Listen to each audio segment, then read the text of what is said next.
चावल के खेत में ससुराल।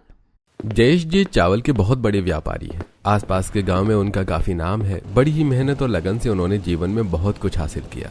खेती तो उनकी केवल 10 बीघा ही है, लेकिन अपने चावल के इंपोर्ट एक्सपोर्ट के बिजनेस से उन्होंने अच्छा खासा पैसा कमा लिया। अच्छा मुनाफा हो रहा है बिजनेस में। हाँ पापा, और ऐसे ही होता रहा तो हम और आगे जाएंगे इस लाइन में। वैसे एक नया ऑर्डर आने वाला है। दूसरे राज्य का एक सेठ है जिसे 15 ट्रक चावल एक दिन में चाहिए। लेकिन भैया इसमें तो बहुत पैसे जाएंगे।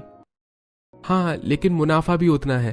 अगर डेली वो हमसे 15 ट्रक चावल लेगा तो हमें ज्यादा ग्राहक ढूंढने की जरूरत नहीं है। और रही बात चावल की, तो आसपास के जितने गांव हैं सब किसानों की फसल हम खरीद लेंगे। हाँ, ये बढ़िया रहेगा। चलो अब देर शाम हो गई है, घर चलते हैं, वरना तुम्हारी माँ फोन पर फोन करना शुरू कर देगी। दोनों बेटे और जयेश अपनी बड़ी सी कार में बैठकर घर आते हैं। वहीं सुगंधा जी के घर में त्योरियां चढ़ी रखी थी और सबके पहुंचते ही, आप लोगों को समय नहीं दिखता? इतनी देर हो गई है, ये नहीं कि समय से घर आ जाएं। अच्छा चलो अब जल्दी से हाथ मुंह धोकर आओ, खाना लगा देती हूँ। सभी कपड़े बदलकर हाथ मुंह धोकर खाने की टेबल पर आते हैं। सुगंधा खाना निकालते हुए ही पसीने से भीग जाती है। क्या हुआ सुगंधा जी, इतना पसीना आ रहा है आपको? कुछ नहीं जी, बस ऐसे ही। आप लोग सारा दिन गोदाम में रहते हैं, आपको कुछ पता नहीं। माँ के लिए सारा काम करके थक जाती है पापा, और इनका ब्लड प्रेशर हाई हो जाता है। माँ बैठ जाओ, मैं खाना लगाती हूँ। नैन्सी अपनी माँ को चेयर पर बिठाकर सभी को खाना सर्व करती है। बेटा रमन, अब शादी की उम्र हो गई है, शादी कर ले, मुझे भी थोड़ा आराम मिलेगा। लेकिन माँ। अरे तेरी माँ सही ही तो कह रही है। शादी कर लेगा, बहू आ जाएगी तो माँ को भी आराम मिलेगा और घर की रौनक बढ़ जाएगी। जैसा आप लोगों को ठीक लगे, अब मैं क्या ही कहूँ। ऐसे ही एक दिन जयेश जी का व्यापारी दोस्त उससे मिलने आता है। और कमलेश कैसे हो? बढ़िया जयेश, अपना बताओ। बड़े दिनों बाद देखे। वैसे काम धंधा कैसा चल रहा है? वो पास वाले खेतों के जो सारे चावल का कॉन्ट्रैक्ट तुम लेने वाले थे, उसका क्या हुआ? ऑल गुड है भाई, कॉन्ट्रैक्ट भी मिल गया और धंधा भी बढ़ गया। बस चिंता है तो अब बेटी की शादी की। एक बार ब्याह कर दूं बेटी का तो गंगा नहा लूं। अरे वाह, मैं भी बेटे की शादी के लिए लड़की देख रहा था भाई। अरे ये तो बढ़िया बात है जयेश, अगर तुझे बुरा न लगे तो क्यों ना हम दोनों अच्छे दोस्त से समधी बन जाएं। वैसे भी हम दोनों का ही घर एक जैसा है, रुतबा एक जैसा है, तो समधी बनेंगे तो पावर डबल हो जाएगी। अरे वाह भाई, मैंने तो ये सोचा ही नहीं था। ठीक है, मुझे कोई दिक्कत नहीं है, बस लड़की लड़का एक दूसरे को पसंद कर ले। ठीक है, फिर कल ही आ जाओ भाभी जी और बच्चों को लेकर घर पर। जयेश घर जाकर सबको ये बात बताते हैं और सभी नई बहू देखने जाने के लिए काफी एक्साइटेड होते हैं। अगले दिन जयेश अपने परिवार के साथ माही को देखने कमलेश के घर जाते हैं। माही का जैसा नाम वैसी माही, कोमल गुलाब की पंखुड़ियों से भी नाजुक, सुंदर, सुशील और ईमानदार के साथ स्वाभिमानी गुणों से भरपूर। जयेश जी अपने परिवार के साथ कमलेश के घर आकर बैठे हैं कि तभी माही सभी के लिए चाय नाश्ता लाती है। अंकल जी नमस्ते, आंटी जी नमस्ते। माही सभी से हाथ जोड़कर नमस्ते करने के बाद सभी को चाय नाश्ता देती है। बेटा पढ़ाई तो पूरी हो गई है, आगे कोई शौक या सपना? जी अंकल जी, बिजनेस करना है, अगर आप लोग इजाजत देंगी तो, वरना मैं घर में भी खुश हूँ। क्या क्या बनाना आता है बेटा? जो आप कहें मैं सब बना सकती हूँ। माही के संस्कार उसकी बातों से झलक रहे थे। सभी को माही बहुत पसंद आती है और रिश्ता पक्का हो जाता है। भाई अब तो बस जल्दी से शादी की डेट निकलवा दो, अब तो हम बाराती जल्दी ही बारात लेकर आएंगे। और अपनी भाभी को साथ लेकर जाएंगे। ऐसे दिन बीतते हैं। माही और रमन की शादी की डेट भी फिक्स हो जाती है। शादी के कार्ड भी छपकर लोगों में बांट दिए जाते हैं। शादी को बस एक हफ्ता रह गया था। पापा, वो 15 ट्रक चावल के एक्सपोर्ट की बात कर रहा था ना मैं, वो अप्रूव हो गई है। लेकिन एक 32 ट्रक टायर के पीछे 15 लाख का खर्चा है, और ऐसे 15 ट्रक चावल हमें रोज भेजने हैं। पेमेंट ऑनलाइन है। लेकिन भैया इसमें तो 2 करोड़ के ऊपर का खर्चा है, इतने पैसे कहाँ से आएंगे? अरे सरकार लोन देती है ना, हम 1 हफ्ते का लोन ले लेंगे और शॉर्ट टर्म में इंटरेस्ट भी 1% से कम का लगेगा, और हमारा मुनाफा आधे से ज्यादा है, मतलब 2 करोड़ में 50% का प्रॉफिट। ऐसा है तो ठीक है बेटा, हम कल ही बैंक में प्रॉपर्टी के पेपर्स जमा करके लोन ले लेते हैं। जयेश और रमन बैंक से लोन लेकर अपने बिजनेस को बढ़ाने का सोचते हैं। जयेश, दीप और रमन रात भर जागकर 15 बड़ी ट्रक चावल का इंतजाम करते हैं और ट्रक्स में लोड करवाते हैं, जिसके बाद ट्रक को एक्सपोर्ट करके दूसरे स्टेट में भेज दिया जाता है। बड़ी बड़ी गाड़ियां फुली लोडेड, ड्राइवर जब गाड़ी चला रहा होता है तो बीच समंदर के रास्ते में उसे आगे कोहरे की वजह से कुछ दिखाई नहीं देता और वो मैप देखकर गाड़ी बढ़ाई जा रहा था। आगे पुल टूटा हुआ है ये उसे पता नहीं था, ना ही मैप में शो हो रहा था। अचानक से उसकी गाड़ी समंदर में जा गिरती है। ऐसे ही एक एक करके पूरी 15 गाड़ी समंदर में गिर जाती हैं। चावल से भरा ट्रक लोडेड होने के कारण समुद्र की गहराइयों में जा गिरता है, जहां बहुत ढूंढने के बाद भी न ट्रक मिलता है ना ही वो 15 ड्राइवर। और अब जयेश जी और पूरा परिवार बहुत परेशान हो जाता है। अरे हम तो लुट गए, बर्बाद हो गए, कंगाल हो गए। अजी अब क्या होगा? हमारे ऊपर का कर्जा उतारने के लिए तो सब कुछ बेचना पड़ेगा। हमारे पास और कोई रास्ता भी तो नहीं है सुगंधा जी, अब यही आखिरी रास्ता है। जिसके बाद जयेश अपना घर में पड़े गहने सब कुछ बेचकर कर्जा चुका देता है और बैंक का लोन क्लियर कर देता है। अब उनके पास केवल उनका 10 बीघा खेत था, जहां खेती करके वे अपना गुजारा कर सकते हैं। पापा अब हम कहाँ रहेंगे? हमारे पास तो बस खेत ही बचा है, न पैसे है न घर है। कभी सोचा भी नहीं था कि इस तरह रातों रात अर्श से फर्श पर गिर पड़ेंगे। हम इतने ही गरीब नहीं हुए, अभी भी हमारे पास 10 बीघा खेत है। लाखों की कमाई नहीं, लेकिन खेतों में सुकून से अपना गुजारा तो गुजार ही लेंगे, चाहे कुछ भी हो जाए। जिसके बाद जयेश अपने परिवार के साथ अपने चावल के खेत में जाते हैं और वहां सभी मिलकर एक झोपड़ी तैयार करते हैं जिसमें वे लोग रहने लगते हैं। वहीं जब कमलेश को जयेश के बिजनेस लॉस के बारे में पता चलता है तो वो तिलमिलाया हुआ अपने परिवार के साथ जयेश को ढूंढते हुए उनके खेतों में आता है। अरे तो यहाँ मुंह छुपा कर रह रहे हो फटीचर भिखारी। अरे भाई ऐसे कैसे बात कर रहे हो तुम? अरे गरीबों से ऐसे ही बात की जाती है। हमने तो बेटे की शादी बराबरी का घर देखकर तय की थी, लेकिन अब आप लोगों की हालत तो भिखारियों से भी कई गुजरी है। अब हम आपको अपनी बेटी नहीं दे सकते। ऐसा मत कहिए समधन जी, परसों शादी है, आज आप रिश्ता तोड़ रहे हैं। समाज में हमारी कितनी बेइज्जती होगी। बेइज्जती उनकी होती है जिनकी कोई इज्जत हो, और आप लोगों का बिजनेस डूबने के बाद वैसे भी कोई इज्जत नहीं बची, और मैं कंगाल दामाद से मेरी बेटी की शादी नहीं कर सकता। जयेश और उसकी फैमिली के लाख मनाने के बावजूद भी लड़की के घर वाले नहीं मानते और माही खड़ी होकर सब कुछ देखे जा रही थी। चल बेटी। माँ मुझे रमन से ही शादी करनी है। अरे तू पागल हो गई है, इस कंगाल में क्या रखा है? शादी तय करते समय तो आपने नहीं पूछा कि बेटी तुझे ये रिश्ता मंजूर है या नहीं, तो अब ये मेरी मर्जी है। और वैसे भी कार्ड छप गए हैं, रिश्तेदारों को, दोस्तों को, सबको पता चल गया है कि परसों शादी है। आज आप शादी कैंसिल कर दो, ऐसा नहीं होता। घर वालों के लाख मनाने के बावजूद भी माही नहीं मानती और अपने जिद पर अड़ जाती है। पापा जी अब तो माही भी मान गई है, आप भी मान जाइए ना। अरे पता नहीं मेरी बेटी पर कौन सा जादू कर दिया है। माही तू शादी तो कर रही है, लेकिन ये जान ले हम तेरी शादी के बाद तुझसे कोई रिश्ता नहीं रखेंगे। माही कुछ नहीं कहती, बस सबक के रह जाती है। 2 दिन बाद कमलेश जी के घर रमन बारात लेकर आता है और इज्जत को बचाने की खातिर कमलेश बेईमान से बेटी की शादी रमन से करा देते हैं। विदाई के समय बेटा तूने ये सही नहीं किया, जा तो रही है लेकिन अपने पापा की बात भूलना नहीं। जिसके बाद माही की विदाई होती है और वो विदा होकर रमन के साथ उसके चावल के खेतों के बीच में बनी झोपड़ी में आती है, जहां सास सुगंधा नई बहू का स्वागत करती है। खेतों में आस पड़ोस वाले भी नई बहू को देख रहे थे। अरे देखो तो नई बहू भी आ गई, तो चावल के खेतों के बीच बने ससुराल में।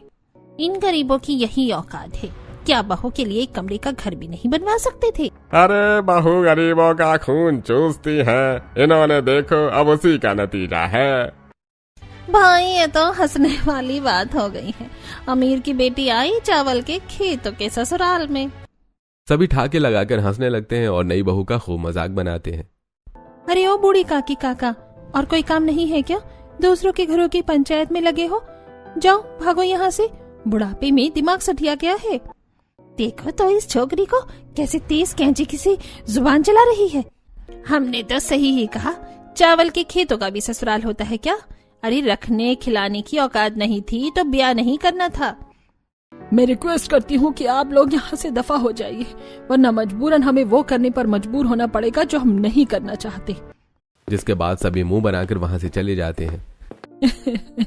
माफ कर देना बहू, हमारी वजह से तुझे इतनी दिक्कतों का सामना करना पड़ रहा है। कोई बात नहीं माँ जी, अब घर मेरा है तो इस सारी समस्या से लड़ना भी तो मुझे ही होगा। नैन्सी थाली में कुमकुम घोल कर लाती है। हमारे घर की लक्ष्मी भाभी, इस कुमकुम से इस मिट्टी की कच्ची दीवार पर अपने हाथों का छाप दे दो। माही ऐसा ही करती है। सभी ताली बजाने लगते हैं। अब भी किसी को यकीन नहीं हो रहा था कि माही ने उनकी इज्जत के लिए अपने परिवार को छोड़ दिया। चावल के खेतों में माही की पहली रात बहुत ही कष्टदायी गुजरती है।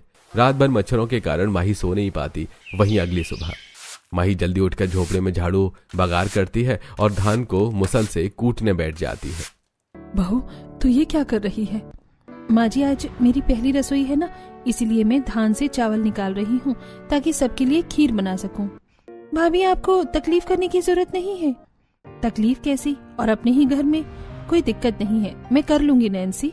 इसके बाद माही बाहर खेतों में बंधी गाय का दूध लेकर आती है और फिर मिट्टी का चूल्हा बनाकर उस पर पतीला रखकर दूध डालकर उसमें चावल पकाती है और चावल की खीर तैयार करती है और सभी को परोसती है।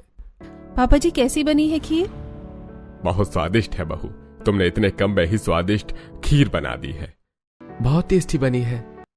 भाभी, एक और कटोरी खीर मिलेगी क्या? जी देवर जी। माही दीप को एक और कटोरी खीर सर्व करती है। जिसके बाद माही खाना बनाने जाती है तो देखती है कि रसोई में बस थोड़ी सी सब्जी है, न दाल है न आटा है। अब इतने में मैं खाना क्या बनाऊं? एक काम करती हूँ, चावल के आलू गोभी के फरे बना लेती हूँ, सबको स्वादिष्ट भी लगेंगे, कम में बन भी जाएगा। जिसके बाद माही फिर से धान से चावल निकालकर उन्हें पत्थर की चक्की में पीसती है और आलू गोभी की सूखी सब्जी बनाकर चावल के आटा गूंथ कर उसकी छोटी लोइयां बनाती है और सब्जी को उसी लोइयों में डालकर भाप में पकाती है। वही खाने के समय मेरी बहू तो बहुत ही ज्यादा गुनी है। बहू, ये चावल के फरे बहुत ही ज्यादा टेस्टी बने हैं। देखना सुगंधा जी, एक दिन हम फिर उसी मुकाम पर होंगे जहाँ से गिरे हैं। तुम्हारी बहू भी बिल्कुल तुम्हारी तरह ही संजोने वाली है। वो खुश हो जाती है। सभी फरे खाकर खेतों में काम करने चले जाते हैं। मैं यहाँ बैठी बैठी परेशान होकर क्या करूँगी? मैं भी सबके साथ खेतों में जाकर काम कर लेती हूँ, हाथ बटा देती हूँ। वहीं खेतों में सास ससुर पति का हाथ बटाने जाती है। बहू, जा जाकर आराम कर, अभी तू नई नई है। हम तुझसे काम करवाएंगे तो जमाना हम पे थूकेगा कि इतनी मासूम बच्ची को हमने शादी के तुरंत बाद खेतों में काम में झोंक दिया। नहीं माँ जी, ऐसा नहीं है, मैं अपने मन से कर रही हूँ। वहीं माही ससुराल वालों की एक नहीं सुनती और पूरे परिवार के साथ माही भी खेतों में घुटनों भर पानी में धान लगाने लगती है, जहां उसे धान चुभ भी जाता है। आउच! माँ जी, क्या हुआ बहू? सास देखती है कि धान के गड़ने से बहू के पैर से हल्का सा खून निकल रहा है और ढेर सारे रैशेस हो गए हैं। बहू, हमने मना किया था, तूने ये क्या हाल बना लिया है? माँ जी, कुछ नहीं हुआ, सब ठीक है। जिसके बाद माही फिर से खेतों में काम में लग जाती है। सुगंधा जी को हाई ब्लड प्रेशर की प्रॉब्लम थी, जिस कारण वो ज्यादा काम नहीं कर पाती थी। माही सुबह जल्दी उठकर सभी का नाश्ता तैयार करती है, सभी के लिए खाना बनाती है और खेतों में लग जाती है। फसल की रोपाई, बुवाई और फिर उसकी सिंचाई सब कुछ ससुर और पति के साथ मिलकर करती है। माही ने बहुत कम समय में अपना ससुराल बहुत अच्छे से संभाल लिया था। वहीं आसपास के लोग माही को अपने चावल के खेतों के ससुराल में इतनी मेहनत करते देख उस पर हंसते और उसका मजाक उड़ाते। एक दिन जब माही खेतों की सिंचाई कर रही होती है कि तभी अरे देखो तो, फलाने सेठ की बहू यहाँ खेतों में मिट्टी के बीच पानी लगा रही है। बहुत बुरे दिन आ गए हैं बेचारी के। चावल के खेतों का ससुराल मिला है महारानी को, खेतों के ससुराल में तो राजा ऐसा ही होता है, हमें क्या। सभी बातें बनाकर माही पर हंस रहे थे कि तभी मैं नहीं बोलती, इसका ये मतलब नहीं कि मैं गवार हूँ। आंटी जी, अंकल जी, समझ में आया? मैं बड़ों की इज्जत करना जानती हूँ, वरना मुझे 2 मिनट नहीं लगेंगे आप लोगों को यहाँ से भगाने में। और जो मैंने आपकी इज्जत उतारी तो कहीं के नहीं रहेंगे। माही की तेज तर्रार धमकी से गांव के लोग डर जाते हैं और खेतों के आसपास से चले जाते हैं और अपना काम करने लगते हैं। वहीं शाम में बहू, बहुत दिन हो गए हैं, घर में ढंग की सब्जी नहीं बनी, मैं बाजार से सब्जी लेकर आता हूँ। पापा जी, बाजार से सब्जियां लाना बहुत महंगा पड़ जाता है, आखिर कब तक बाजार से सब्जी आएंगी? हमारा इतना बड़ा खेत है, क्यों ना हम एक किनारे सब्जी बो दें, खाने के लिए भी हो जाएगा, बेचने के लिए भी। वैसे भी पापा, बाजार में तो सब्जियों के दाम आसमान चढ़ रहे हैं। ये आइडिया बढ़िया रहेगा। फिर कल ही मैं और माही जाकर सब्जी के बीज ले आएंगे। शाम में माही सभी को आलू की तरीदार सब्जी बनाकर खिलाती है। वहीं अगले दिन सुबह माही घर का सारा काम करके रमन के साथ बाजार सब्जी के बीज लेने चली जाती है। और जब वो अपने पति के साथ बाजार से बीज लेकर लौट रही होती है कि तभी एक बड़ी सी कार उसके सामने आकर रुकती है और उसमें से माही के फ्रेंड कशिश निकलती है। कशिश आंखों से ब्रांडेड चश्मा बालों में चढ़ाते हुए, oh my god, is this miss Mahi? मुझे तो यकीन ही नहीं हो रहा कि ये माही सब्रवाल है। कैसी हो कशिश? आई एम टू गुड, लेकिन तुम्हारी हालत ठीक नहीं लग रही। क्या बात है, इतनी अमीरी से झोपड़ी में जा गिरी हो? मैंने सुना और तो और तुम्हारा ससुराल किसी चावल के खेत में है क्या? ये भी मैंने सुना। हाँ तो इतनी फटीचर हालत हो गई है तुम्हारी। आई कांट बिलीव कि तुम माही हो और ये करीब तुम्हारा पति है। ये लो, कुछ पैसे लो, शाम का खाना खा लेना। कशिश माही की खूब इंसल्ट करके वहां से चली जाने लगती है। आज हम गरीब हैं, लेकिन कशिश डोंट फॉरगेट, एक दिन मैं तुमसे ऊपर होंगी, तुमसे ज्यादा पैसे होंगे और मेरे पास, और क्या पता तुम मेरे घर भीख मांगने आओ। हाय, ये तुम्हारे बड़े बड़े ख्वाब। बहन, हकीकत में आजा, ये गरीब तेरा पति है और तू इसके चावल के खेतों में रहने वाली बीवी। यही सच्चाई है। कशिश दोनों को बेइज्जत करके वहां से चली जाती है। देखना जी, एक दिन ये रोते हुए हमारे पास काम मांगने आएगी। हाँ, वो तो सब ठीक है, लेकिन शांत हो जाओ, गुस्सा मत करो, सब ठीक है। जिसके बाद माही शांत हो जाती है और दोनों घर जाते हैं। माही और अमन मिलकर खेतों में एक तरफ सब्जी के बीज बो देते हैं और रोज उन्हें पानी देते हैं, उनकी सिंचाई करते हैं। धीरे धीरे सब्जी के पौधे बड़े होने लगते हैं। ढेर सारी देखरेख के कारण अच्छी सब्जियां उगती हैं, जिस कारण अब माही घर में रोजाना बढ़िया बढ़िया सब्जी बनाकर सबको खिलाती है और घर वाले बहुत खुश होते हैं। बहू, तेरे कारण देख हमें कितना बढ़िया सब्जी खाने को मिल रहा है। अगर तूने दिमाग लगाकर सब्जियां नहीं उगाई होती तो ये कभी भी मुमकिन नहीं था। पापा जी, खेतों में हरी मटर बहुत अच्छी उगी है। आज तो मैं सबके लिए मटर पनीर बनाऊंगी। माही बाहर बंधी गाय का दूध निकाल कर लाती है और उसे फाड़ कर पनीर बनाती है और खेतों से मटर तोड़ कर लाती है। उसे छीलती है और सब्जी का तड़का देकर सारे मसाले डालकर मटर पनीर तैयार करती है। साथ में धान को कूट कर चावल निकाल कर उसे चक्की पर पीस कर चावल का आटा तैयार करती है और उसी चावल के आटे को पूरी बनाती है। वाह बहू, क्या खाना बना है, मजा आ गया। भाभी, मन तो कर रहा है कि खाने के साथ उंगलियां खा जाऊं, इतना स्वाद है खाने में। सभी खाना खाते हैं और बहू की खूब तारीफ करते हैं। अब आए दिन बहू खेतों में बढ़िया सब्जी उगाती है और जयेश और दीप उन सब्जियों को मंडी में बेच आते हैं, जिससे उन्हें कुछ पैसे मिल जाते हैं। साथ ही वो इतनी सब्जी बचा लेते हैं जिससे घर वालों का गुजारा हो जाए। वहीं दूसरी तरफ चावल की फसल भी तैयार हो जाती है। माही रोज सुबह जल्दी उठकर घर का सारा काम निपटाकर चावल की फसल की कटाई में पति, ससुर और देवर की मदद करती है और जल्दी जल्दी सबसे पहले धान कटवा लेती है। अरे देखो तो, पहले तो बस बहू को चावल के खेतों का ससुराल मिला था, अब तो चावल की कटाई भी इसी के जिम्मे। अरे खुद वैसी है जो इतना कर रही है, वरना आराम से किसी अमीर घर में राज करती। ये बातें माही सुन लेती है और भड़क जाती है। मैंने पहले भी कई बार साफ कहा है कि मेरे घर वालों और मुझको उल्टा बोलने की कोशिश भी मत करना, लेकिन आप लोग बाज नहीं आती हो। आज मैं आपको बताती हूँ कि कैसे परेशान किया जाता है। जिसके बाद माही एक बड़ा सा लकड़ी का डंडा लेकर पड़ोसनों को चावल के खेत में दौड़ा लेती है और वो बचते बचाते हुए भागती हैं, जिससे उन्हें चावल की फसल से काफी छिरोर भी आती है। आज तो बच गए, वरना ये बहू तो जान ही ले लेती। हाँ बाबा, अभी तो मेरी शादी भी नहीं हुई है, मैं ऐसे नहीं मरना चाहती हूँ। वाह बहू, आज तूने उन कमीनी को अच्छा सबक सिखाया। दोनों सास बहू हंसने लगती हैं। कुछ ही दिन में धान की कटाई हो जाती है और उसे बेचकर घर वालों को अच्छे पैसे मिलते हैं। बेटा, अब इन पैसों से बढ़िया सा छोटा सा घर खरीद लेते हैं। आखिर हमारी बहू कब तक इस चावल के खेतों के ससुराल में रहेगी? ना बाबूजी, अभी घर खरीदेंगे तो जीवन भर हमें ऐसे ही इन चावल के खेतों में रहना होगा। सबसे पहले हम अपना बिजनेस रीस्टार्ट करेंगे, उसके बाद ही कुछ काम होगा। अब आप एक काम करिए, इन पैसों से और जमीन लीज पर ले लीजिए, मैं साथ में खेती करवाऊंगी। उससे जो पैसे आएंगे हम उसमें चावल के एक्सपोर्ट का बिजनेस फिर से शुरू करेंगे और जब उसमें मुनाफा बढ़ जाएगा तो बिजनेस बढ़ाएंगे और जमीन लीज पर लेकर खेती करेंगे, फिर घर बनाएंगे। बहू की लंबी प्लानिंग सुनकर सब शॉक्ड रह जाते हैं। वहीं घर वालों को बहू का सुझाव काफी अच्छा लगता है। ठीक है बहू, जैसा तू कहेगी वैसा ही होगा। चावल की खेती के मुनाफे में मिले पैसों से जयेश जी आसपास की 15 बीघा जमीन लीज पर लेते हैं और माही और पूरा परिवार मिलकर अब 25 बीघा जमीन में बिना किसी लेबर के दिन रात मेहनत करते हैं और 6 माह की चावल की खेती की जगह तिमाही चावल की खेती करते हैं, जिससे फसल जल्दी तैयार होती है और मुनाफा बढ़ जाता है। 3 माही और पूरा परिवार खूब मेहनत करता है और कटाई करके धान को बाजार में बेच आते हैं। वाह भाभी, आपका आइडिया तो कमाल कर गया। अब की का मुनाफा बीते फसल का 3 गुना है। भाभी ही कमाल है, देखना ये मुनाफा 10 गुना होगा। मिले हुए मुनाफे से माही फिर से और जमीन लीज पर लेती है और उसमें लेबर से खेती करवाती है और खुद भी करती है। एक साल में टोटल 50 बीघा जमीन पर तिमाही खेती करके माही और उसका ससुराल ढेर सारे पैसे कमा लेते हैं। पापा जी ये लीजिए, पूरे 30 लाख रुपए हैं। अब आप अपना बिजनेस फिर से शुरू कर सकते हैं। आज जयेश जी और पूरा परिवार की आंख भर आती है कि इतने कम समय में केवल माही के कारण उन्होंने कितना कुछ कर लिया।